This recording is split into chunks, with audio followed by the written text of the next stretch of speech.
কথা হচ্ছে যে বাংলাদেশকে শেখ হাসিনাকে পূর্ণ নিরাপত্তা দিয়ে ফিরিয়ে এনে পূর্ণ নিরাপত্তায় রাখতে হবে, মানে সেটা সেনানিবাসের ভেতরে হোক, সেনানিবাসের বাইরে হোক, যেখানেই তাকে আটক রাখা হোক না কেন তার জীবনের পূর্ণ নিরাপত্তা নিশ্চিত করতে হবে এবং তাকে একটা ন্যায় বিচার দিতে হবে।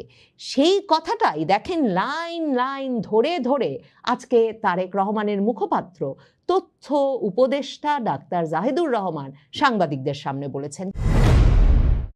প্রধানমন্ত্রী তারেক রহমান খুব সাবধানী মানুষ। তিনি বাংলাদেশের সংবাদ মাধ্যমের সামনে বাংলাদেশের কোনো রাজনৈতিক অর্থনৈতিক সংকট সম্ভাবনা কিচ্ছু নিয়ে মুখ খোলেন না।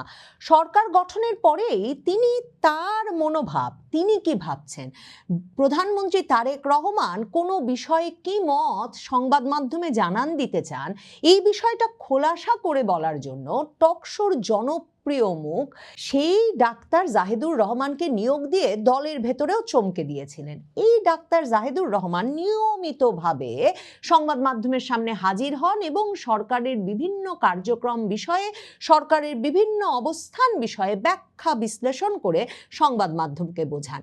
হঠাৎ করে সরকারের শেখ হাসিনার বিষয়ে অবস্থানে একটা বিরাট পরিবর্তন চলে এসেছে। গতকালকে বাংলাদেশে প্রধান পারাগ জৈন এবং বাংলাদেশে নিযুক্ত ভারতের রাষ্ট্রদূত দীনেশ ত্রিবেদীর সঙ্গে বাংলাদেশের প্রধানমন্ত্রী, স্বরাষ্ট্রমন্ত্রী, পররাষ্ট্রমন্ত্রী এদের সাক্ষাৎ হয়ে যাওয়ার পর এমন একটা সরাসরি ইঙ্গিত বা সরাসরি ঘোষণা তারেক রহমানের একেবারে খাস লোক ডাক্তার জাহিদুর রহমান সংবাদ মাধ্যমের সামনে এসে ঘোষণা দিয়ে দিয়েছেন। ডাক্তার জাহিদুর রহমান বলেছেন, শেখ হাসিনা দেশে যদি ফেরেন তিনি পূর্ণ নিরাপত্তা নিয়ে ফিরবেন এবং তিনি দেশে এসে পূর্ণ নিরাপত্তা পাবেন। আর এর আগেই তো তিনি জানান দিয়ে দিয়েছিলেন শেখ হাসিনা দেশে ফিরবেন মাথা উঁচু করে। এ ঘোষণা প্রথম দেওয়ার পরেই যে সরকার তিনি এলে তাকেও ইনসাফ দেবে, সে কথাটা তো বলেছেনই, কিন্তু এ দফায় যুক্ত করেছেন শেখ হাসিনা ফিরবেনও পূর্ণ নিরাপত্তায়, দেশে এসেও পূর্ণ নিরাপত্তা পাবেন। মানে প্রধানমন্ত্রী তারেক রহমানের সরাসরি ইঙ্গিত ছাড়া এ ধরনের ঘোষণা যে ডাক্তার জাহিদুর রহমান সংবাদ মাধ্যমের সামনে এসে দেন নাই, সেটা একরকম নিশ্চিত।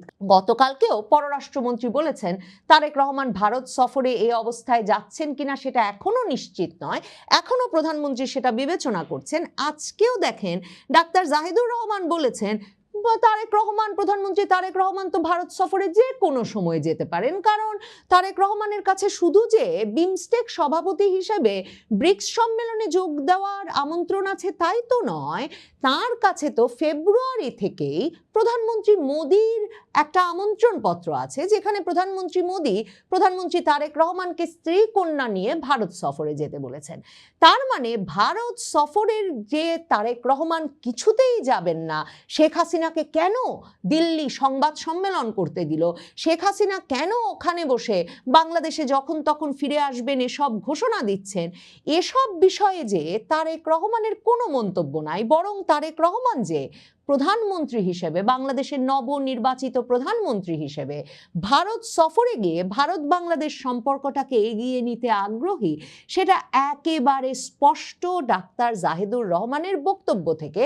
মানে ওই যে প্রথম আলো, মানব জমিন থেকে শুরু করে পত্র পত্রিকাগুলো ক্রমাগতভাবে যে লিখছে, আজকে আমার দেশও সেই সংবাদ করেছে যে কোনোভাবেই ভারত সফরে যাওয়ার কথা এখন তারেক রহমান ভাবছেন না, কারণ ভারত দিল্লিতে শেখ হাসিনাকে রেখেছে এবং শেখ হাসিনাকে সংবাদ সম্মেলন করতে দিয়েছে। এই পুরো বয়ানটির সঙ্গে প্রধানমন্ত্রী তারেক রহমান একমত নন এবং তিনি ডাক্তার জাহিদুর রহমানকে দিয়ে বলিয়ে সেই বয়ান থেকে তার অবস্থানের দূরত্ব একেবারে সোজাসুজি খোলাসা করতে বলে দিয়েছেন তার তথ্য উপদেষ্টা ডাক্তার জাহিদুর রহমানকে। এবং সেজন্যই ডাক্তার জাহিদুর রহমান এসে এমন একটা কথা বললেন, পররাষ্ট্রমন্ত্রী খলিলুর রহমান আগের দিনও ভারত বাংলাদেশকে অপমান করেছে এসব কথা সংবাদ মাধ্যমের সামনে বলার পরেও, কিন্তু সেখানেই যে শুধুমাত্র সরকারের সুর বদল টের পাওয়া যাচ্ছে, শুধু কি তাই?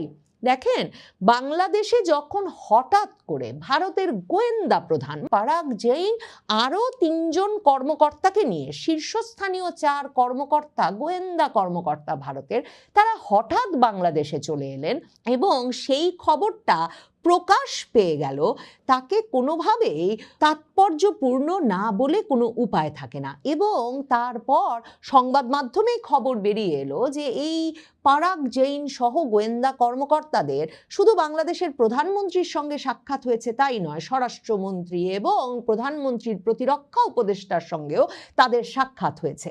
এই যে গোয়েন্দা প্রধানের বাংলাদেশে চলে আসা, আমি আপনাদের আগেই বলেছিলাম যে বাংলাদেশের গোয়েন্দাদের সঙ্গে বাংলাদেশের সরকারের সর্বোচ্চ পর্যায়ের সঙ্গে একটা কাজের সম্পর্ক স্থাপন করা যাবে, বা দুদেশের চাহিদা বক্তব্য বুঝতে রাজি বা একসঙ্গে কাজ করতে রাজি, এমন একটা পরিস্থিতি সৃষ্টি না হলে কিছুতেই রয়ের প্রধান পারাগ জৈন চলে আসতেন না। তার সঙ্গে আবার এসেছিলেন একেবারে প্রধানমন্ত্রী মোদী সহ যা ভারতের সবচেয়ে বড় ভিভিআইপিদের নিরাপত্তার দায়িত্বে নিয়োজিত স্পেশাল প্রোটেকশন গ্রুপের কর্মকর্তারাও।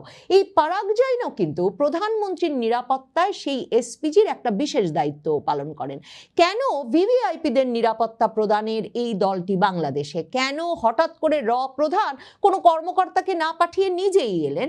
জাহিদুর রহমান আবার বলছেন এটা নিয়ে জল্পনার কিছু নাই, এটা তো একটা রুটিন ভিজিট, কারণ পারাগ জৈন এর আগে চীন সফর করে এসেছেন, আমাদের ডিজিএফআই প্রধানও এর আগে ভারত সফর করে এসেছেন। পার্থক্যটা হচ্ছে তারেক রহমান ক্ষমতা নিয়েই যখন ডিজিএফআই পদে পরিবর্তন আনলেন, কায়সার রশিদ চৌধুরীকে মেজর জেনারেল বানিয়ে তারপর ডিজিএফআই প্রধান পদে বসালেন, এই কায়সার রশিদ চৌধুরী কিন্তু দিল্লি গিয়েছিলেন আনুষ্ঠানিকভাবে এই ঘোষণা দিয়ে যে তিনি চিকিৎসার্থে সস্ত্রীক দিল্লি ভ্রমণে যাচ্ছেন। এরপর তিনি যে আসলে সেখানে গিয়ে চিফ পারাগ জৈন এবং তাদের মিলিটারি ইন্টেলিজেন্সের প্রধান রামানের সঙ্গে দেখা করেছেন, সেগুলো পরে ভারতীয় সংবাদ মাধ্যমে সপ্তাহ খানেক পরে প্রকাশিত হয়েছিল। কিন্তু বাংলাদেশের ক্ষেত্রে দেখেন, পারাগ জৈন নামলেন সরকারের কর্তা ব্যক্তিদের সঙ্গে সাক্ষাতেরও আগে, সে সংবাদ মাধ্যমে ফাঁস হয়ে গেল। কাজেই যতই বলুন না কেন জাহিদুর রহমান, জল্পনা করবার যথেষ্ট কারণ আছে। এই পারাগ জৈনরা যে এসেছিলেন বাংলাদেশে, শেখ হাসিনা কবে ফিরতে পারবেন, কি প্রক্রিয়ায় ফিরতে পারবেন, এই বিষয়গুলো নিয়ে আলোচনা করতে, সেটাও কিন্তু ভারতীয় সংবাদ মাধ্যমে প্রকাশিত হয়েছে। কারণ ভারতের কথা হচ্ছে, একে তো ভারত কিছুতেই প্রত্যর্পণে রাজি নয়, তারপর ভারতের কথা হচ্ছে যে শেখ হাসিনা তো সামরিক বিমানে করে পূর্ণ নিরাপত্তায় ভারত গিয়েছিলেন, ভারত থেকে তিনি ঠিক এই যে ঘোষণা দিয়ে দিয়েছেন তিনি ডিসেম্বরের মধ্যে বাংলাদেশে ফিরবেন, তিনি কিভাবে ফিরবেন, কোন বিমানে করে ফিরবেন, মানে কমার্শিয়াল ফ্লাইটে ফিরবেন, নাকি তিনি স্থল সীমান্ত দিয়ে ফিরে আসতে সীমান্তবর্তী এলাকায় ভিড় করবেন তার সমর্থক এবং বিদেশি সাংবাদিকদের নিয়ে, মানে নানা রকম প্রক্রিয়ার কথা শোনা যাচ্ছে। কোন প্রক্রিয়ায় তিনি ফিরবেন? ভারত সরকারের কথা হচ্ছে যে তারেক রহমান সরকারকে এ বিষয়ে আওয়ামী লীগের সঙ্গে শেখ হাসিনার সঙ্গে আলোচনা শুরু করতে হবে, তাদেরকে পাল্টা প্রস্তাব দিতে হবে।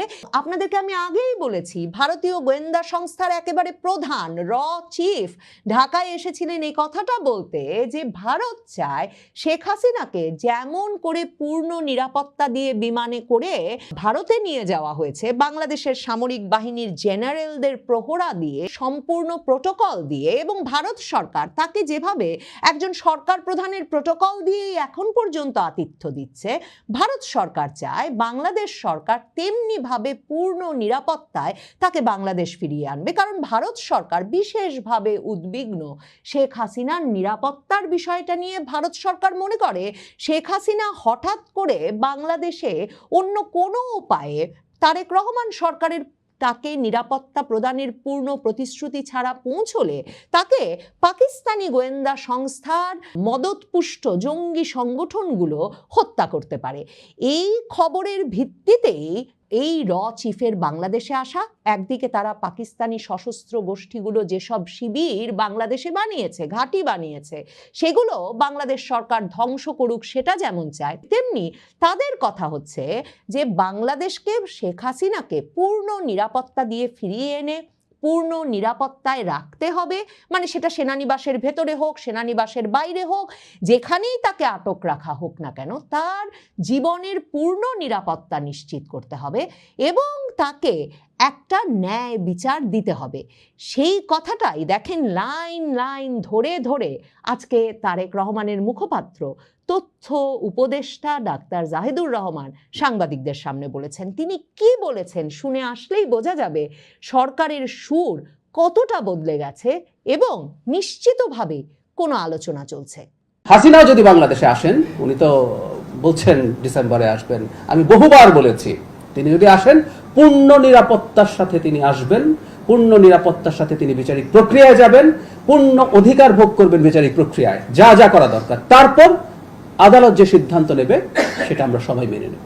এখানে সবচেয়ে বিভৎস অপরাধীটাও তার নাগরিক অধিকার যা যা পাওয়া, সাংবিধানিক অধিকার যা যা পাওয়া, সেটা সাকিব আল হাসান হোক, সেটা হাসিনা হোক, তারা পাবেন। শেখ হাসিনা যখন মে মাসের মাঝামাঝি প্রথম আনন্দবাজারে সাক্ষাৎকার দিয়ে মাথা উঁচু করে শিগগিরই দেশে ফিরব ঘোষণা দিলেন, তখনও কিন্তু তারেক রহমানের এই মুখপাত্র ডাক্তার জাহিদুর রহমান প্রথম সরকারের পক্ষ থেকে একজন একেবারে আনুষ্ঠানিক সংবাদ সম্মেলন করে বলেছিলেন যে বাংলাদেশে ফিরলে শেখ হাসিনাও ইনসাফ পাবেন। কারণ হিউম্যান রাইটস ওয়াচ থেকে শুরু করে অ্যামনেস্টি ইন্টারন্যাশনাল থেকে যুক্তরাজ্যের শীর্ষস্থানীয় 10 জন আইনজীবী সহ অনেকে বিবৃতি পাঠিয়েছেন যে বাংলাদেশে এই যে শেখ হাসিনার অনুপস্থিতিতে এবং শেখ হাসিনা নিযুক্ত কোনো আইনজীবী ছাড়া একটা বিচার প্রক্রিয়া সম্পন্ন হয়ে গেছে এবং সেই বিচার প্রক্রিয়ায় তেমন কোনো সাক্ষ্য প্রমাণ ছাড়া তাকে মৃত্যুদণ্ডের রায় দিয়ে দেওয়া হয়েছে। এটা আন্তর্জাতিক মানসম্পন্ন হয় নাই।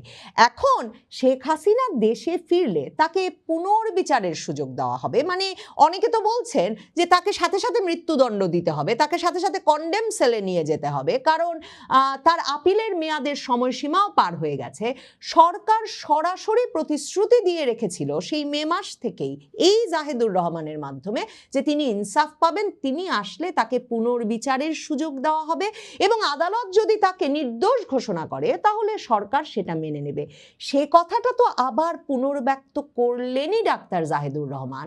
এই প্রতিশ্রুতি বারবার দেওয়ার নিশ্চয়ই চাপ আছে। এ দফায় তিনি শেখ হাসিনাকে পূর্ণ নিরাপত্তায় বাংলাদেশ সরকার নিয়ে আসবে এবং পূর্ণ নিরাপত্তায় বাংলাদেশ সরকার রাখবে যতদিন না তার বিচার প্রক্রিয়া শেষ হবে ততদিন পর্যন্ত, সেটা খুব নিশ্চিত করে বললেন। শুধু তাই নয়, সাকিব আল হাসান তাকে যদি সরকার নিরাপত্তার প্রতিশ্রুতি দেয় তাহলে তিনি দেশে ফিরতে প্রস্তুত, না হলে তিনিও তার নেত্রী, তার ভাষায়, সাকিব আল হাসানের ভাষায় তার অধিনায়ক ক্যাপ্টেন শেখ হাসিনার সাথে ডিসেম্বরে ফিরবেন।